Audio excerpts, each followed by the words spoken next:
Welcome. You have reached review time with Imperial, and today's review would be BMF Season 2, Episode 6. Subscribe to the channel, like the video, let's get into it. So, the Flenory boys are back in the D, and they're making their rounds to expand BMF. And right off the bat, Sucky, played by Lil Zane, after the meeting in the barbershop, he goes out. He gets killed by Lamar. Now they're making Lamar like the perfect antagonist, but like the most gangsters villain in the streets TV shows, because Lamar is dropping jokers like flies. He probably killed like 3 people in this episode and wounded another. On the run from the cops, really, all in the same city. So just big wow.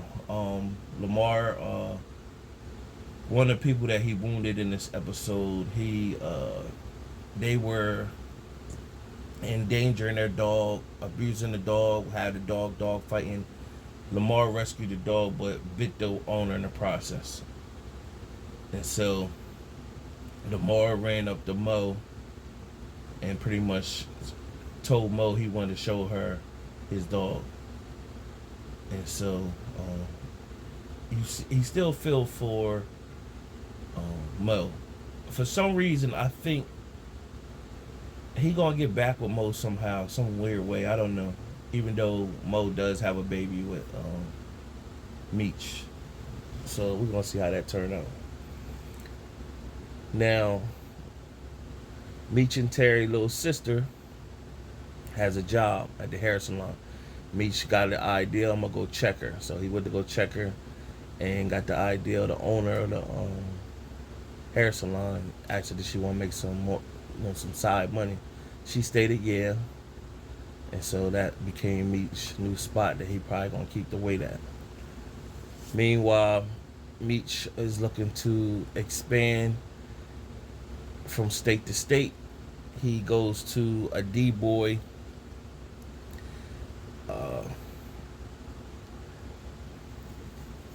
gambling spot where all the people get money at. Pretty much goes to recruit. A fight breaks out. He jumps in, and he wanted to get with the Philly boys, so they grabbed him up and end up bringing them aboard, pretty much pitting them. Said that they're gonna sell some weight plus expand, plus put a hit out on Lamar. So that's when they end up running up on Lamar later in the episode. The dog that Lamar rescued became his watch out for him, barking to alert him. And what in return, what he was able to do is kill both of them. Then you had Terry and his baby mom came in the room and stole his belt. So that was one thing. She pretty much told him that, hey, I'm not trying to leave, and I'm going to stay here with the kid. He was like, cool, you sure? Because I understand if you're going to leave. You know he's into Markeisha, so he really looking for her to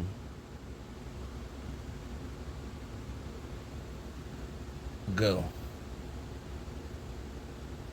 So she was like, let's take some pictures, to solidify like we together. He really didn't want to do it. So then from there, it shows that Markeisha hit him up where Boom put her and the kids out. She asked, could I go back to your house? He was like, no, a hotel would be better. He took her to a hotel for the kids, and then went and grabbed them some food and like a Genesis for them to play.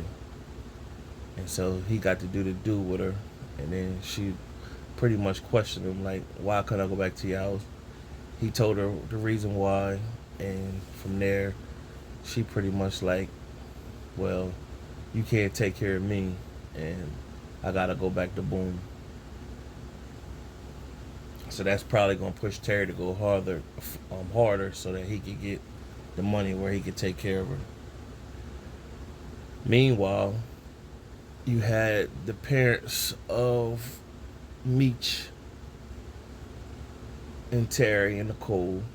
So while Terry was shaping the father up, the teacher from school came by and pretty much told Terry that he'd tutor him to bring him up to speed. Terry pretty much said, I'm done with school. Me and Meech going hard out here. And told the mom and dad pretty much, I just need to wish us luck. So the dad took the mom out to dinner. She confessed that she thought he was cheating with the woman in the choir. He told her, no, I'm dedicated to you. She said, I got a migraine. I don't know if that's setting her, pointing out that she got a migraine. Maybe that's a pain, the warning sign that he doing wrong.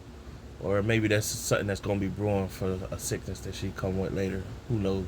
But he pretty much said, I'm dedicated to you. So it shows him, Charles, going to meet with Mabel, basically to tell her, like, I'm done. I'm dedicated to my marriage. This is not going to happen again. So Mabel, a widow, single, she a freak, so she with it. So she should answer the door in the road. He's stuttering, can't get his words out. Finally, he did. She said, okay, whatever makes you happy. So he turned around, and temptation couldn't, he couldn't withstand the temptation. So she pressed up on him, and when he turned around, she opened the road up. She was naked.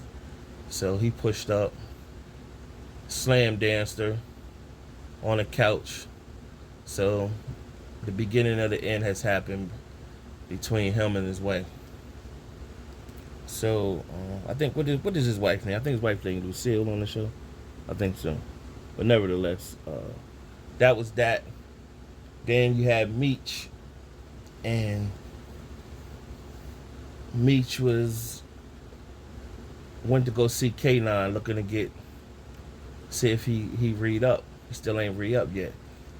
So it shows K9's right hand man roll up on him like, yo man, they trying to holler at you. K9 tell him I'm not giving them nothing.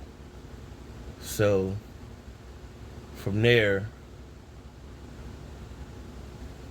Meech went over to his right hand man and said, yo, everything cool? And he was like, nah, K9 owed a Colombian 20 million. And he not willing to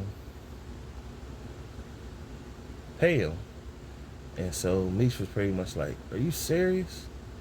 So from there, Meech is getting the idea we need that Colombian connect. So we're gonna see in the next couple of episodes how Meech link up with the Colombian so he can get that connect. So then you have Detective Bryant pressing B Mickey for the meet with Meech. He took some keys out of the police evidence locker to give to B Mickey to set Meech up. So he got a hard on for Meech to get Meech. And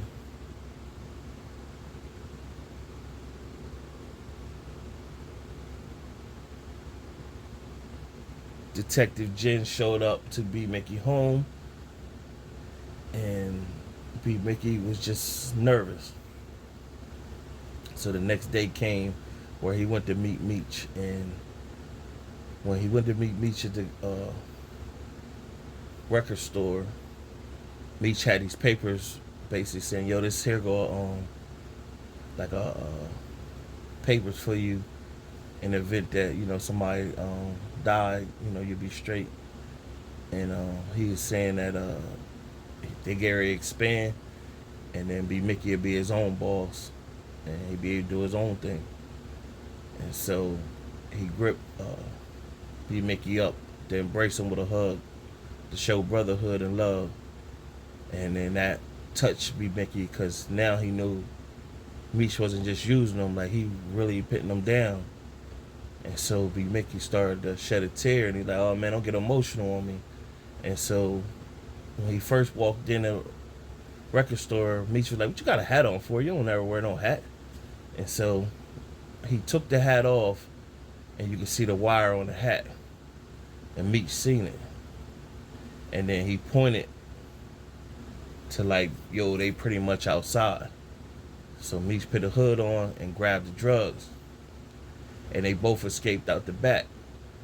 But when they escaped out the back, Detective Bryant came in. Nobody was there because all they could hear is music playing. And the Detective Jen came in. And now Bryant knows those keys was out of evidence locker, so the drugs is gone. So they're gonna be, he gonna be in trouble with that. So it showed B. Mickey and Meech square off, and B. Mickey was pretty much like, I ain't have a choice, and Meech said it's always a choice. And it showed B. Mickey showed that he went to visit his mom at the nursing home, and pretty much told her that he gave the nurse some extra money. He's gonna have to step away for a while. When he came out of the nursing home and got to his car, somebody rolled on the back of him, put a bag over his head, and snatched him. Now, people would think that it's Meech who grabbed him. I think it's the police. The detective grabbed him because it was known around that time that the cops would take people and take them to an undisclosed location and beat them up. So I'm thinking it make it look like it's gonna be Meech and them. I don't think it's gonna be Meech and them. I think it's gonna be the detective take them somewhere and beat them up. But overall, that was what took place in the episode. Good episode to build things back up from the break. Subscribe to the channel, like the video. Till next time.